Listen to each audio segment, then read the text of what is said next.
Hey guys, welcome back to the channel where we talk just hair, no BS. I'm Cash, and today we're gonna do an in-depth review of the $500 Dyson Corrale flat iron. And of course, by the end of this video, I will give you my unpaid, unsponsored opinion of the Dyson Corrale and whether it is worth it or not.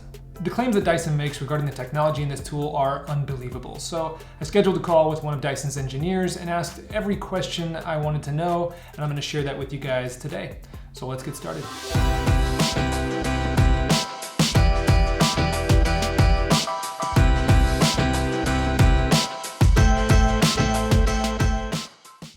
First, a little bit of backstory in the Dyson Corrale. It took 7 years of development, more than 75 engineers, and more than 27 million pounds to create a cordless flat iron that delivered 50% less damage than your traditional iron. So let's see if it holds up to the talk. First, let's cover the variants. There's 2 consumer models, 1 professional model. The only difference between the professional and consumer are that the professional cord is 13 feet long and the consumer version is a little shorter. And the professional version is black and purple rather than pink and silver. I opted for the longer cord, so I got the professional version. Now let's take a look at what comes in the box. First, the Dyson Corrale, a flat iron. Duh. It comes with a really beautiful textured velvet case that's just a dark royal blue on the inside and black on the outside. The Dyson Corrale fits inside of this case for travel, and you don't have to wait for it to cool down. You can just close it up, throw it in here, and it makes a great travel case. It also comes with a dock. This is the dock that the iron goes on when it's charging, and it does come apart, which also makes for easier traveling, because traveling with something like that would get broken in 2 seconds in my kit. The other thing it comes with is a cord, the thing that Dyson is trying to get rid of here, and honestly, I don't attach this much to the iron. So I would also like to commend Dyson for not filling the box with a bunch of garbage that we don't need, and clips and plastic things and stickers and all of that just wind up floating in the ocean. So thank you. And moving on to why Dyson decided to invest 7 years and 27 million pounds into developing a new flat iron. Well, flat irons are one of the most damaging heat tools that we use on our hair. They reach excessive heat levels, and they're very easy to use, so they're often the tool we go to first. Dyson decided it wanted to build an iron that would deliver 50% less damage than your normal traditional ceramic or metal plated iron. In addition to that, they wanted to eliminate the use of cords, giving you versatility in styling as well as traveling, and make the item look incredible on your counter or on your station as a professional. So let's see if they accomplish all this by discussing the features of the iron. The Dyson Corrale is powered by a 4-cell lithium-ion battery. It has 3 different heat settings, 330 being the lowest, 365 being the middle ground, and 410 being the hottest temperature that it reaches. This is 165 Celsius, 185 Celsius, and 210 Celsius. I do wish the iron went down to 285 or somewhere around there, because I often use a flat iron to relax waves or kind of chill hair out just by running it over slowly, but I was able to get the same result just by running the iron a little quicker than I usually would. Another feature is intelligent heat control. The Dyson Corrale has a microprocessor that tests the temperature of the plates and regulates it 100 times per second, keeping the temperature at its dictated temperature, which other irons don't do. A lot of other irons set target temperatures, and the actual temperature fluctuates drastically between the temperature that is targeted. For example, the second you touch the iron to the hair, heat is dispersing from the plates to the hair, and the plates are lowering their heat. So that is constantly fluctuating. As you push the iron down the hair, it becomes less and less effective.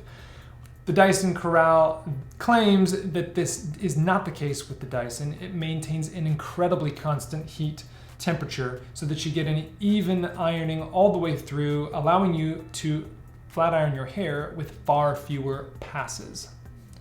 And that eliminates the excessive exposure of going like this, which is destroying your hair, so stop doing that. The plates on the Dyson Corrale are made of a copper manganese alloy.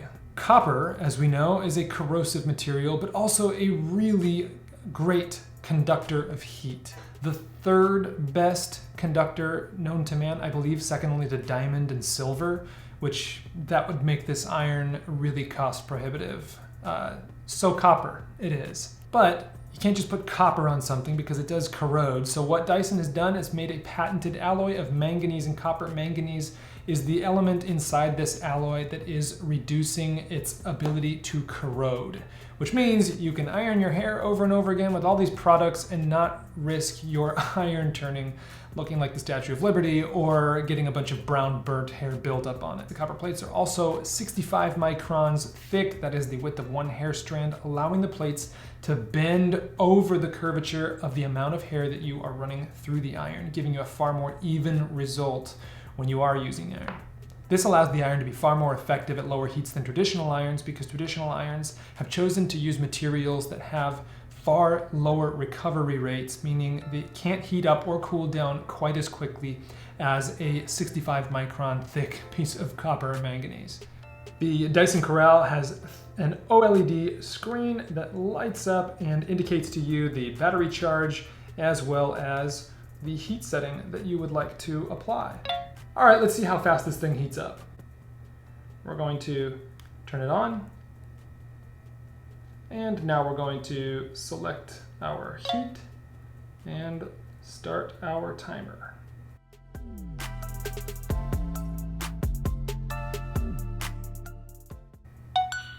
So the iron reached 330 degrees in an average of 15 seconds or so. It has done it a little bit quicker and sometimes just a second longer, but not an intelligible difference. Typically 15 seconds to heat up is what I'm experiencing. This iron also has universal voltage, which makes it perfect for travel, meaning you can plug it in anywhere you want. Dyson claims the charge time from 0 to 100% is going to be about 70 minutes. I timed it and got 61 minutes, 0 to 100. I actually have only experienced 0 power when I first tested the iron to see how long it would last. Now I actually use the dock and really never have to charge it, and I'll explain the dock in a few minutes. And finally, it is cord-free, offering up to 30 minutes of use time. I tested the iron in this department rigorously, and I got 3 full heads of hair done on about 2B texture, and still had a little bit of charge left over. I also tested the iron while using the dock, which leads me to talking about the dock. So why a dock? Well, I love the dock because I love economy of space on my station. I hate a cluttered station. I hate irons laying around. I hate cords. Anything that does not look pristine and clean, I cannot stand. So the dock allows me to store the Dyson vertically rather than laying the iron down. So I can actually put this on the dock, store the iron vertically rather than taking up a bunch of station space with a cord hanging off. The cord can actually go behind your station, the dock can stay on the station or in a drawer, and you can put the iron in here and it charges. You can also use this in between sections as well. So you can place the iron on the dock in between sections, charge it, grab it, and actually never run out of your cordless experience. It's pretty great. I also love the dock because inevitably that brush or comb is gonna bump into your iron and it's just gonna melt. And it's happened to all of us. We've melted something by setting an iron down on something, or maybe I'm the only one, I don't know. Let me know in the comments if I'm the only one out there who's melted something with their iron. Storing the iron vertically eliminates the risk of melting stuff on your station, which is a big plus. I don't like starting fires in my professional environment. The dock also allows you to permanently hide the cord. You put the cord into the dock, the cord goes behind your station. The cord never has to be seen or tripped on by anyone. I hate cords.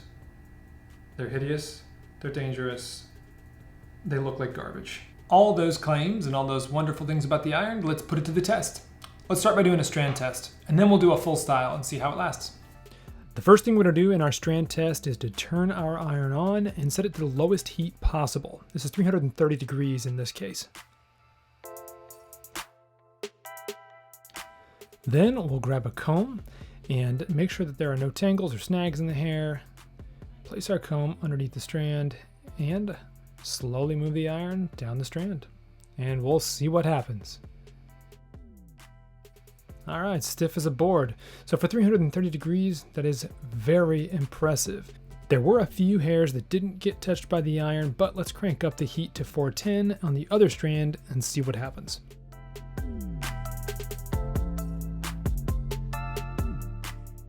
Right away, we can see quite a bit more moisture escaping the hair, which would be expected with this much higher of heat.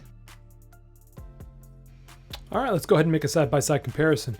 Swatch on the right was ironed with 330 degrees Fahrenheit. Swatch on the left was ironed with 410 degrees Fahrenheit. You can see a significant difference from 330 to 410, as 330 has left us with a few strays poking off left and right. Here's a really close-up example of the quality. You can see some flyaways that just didn't quite get as straight as our 410 example, which barely has a single stray hair coming off of the edge. Nearly every single strand was ironed dead straight. Here's another side-by-side comparison. You can see that with 330, you might get a little more volume and fullness while still getting a straight effect, while with 410 degrees, you're going to get that glossy glass hair feel. Now let's take a look at how it performs doing flat iron waves on a full style on the lowest heat setting possible. Let's see how it holds. I've gone ahead and set the iron to 330 degrees, the lowest heat setting, and I'm just going to use a little tick-tock pattern here back and forth as I wave the hair, and let's see how it holds up.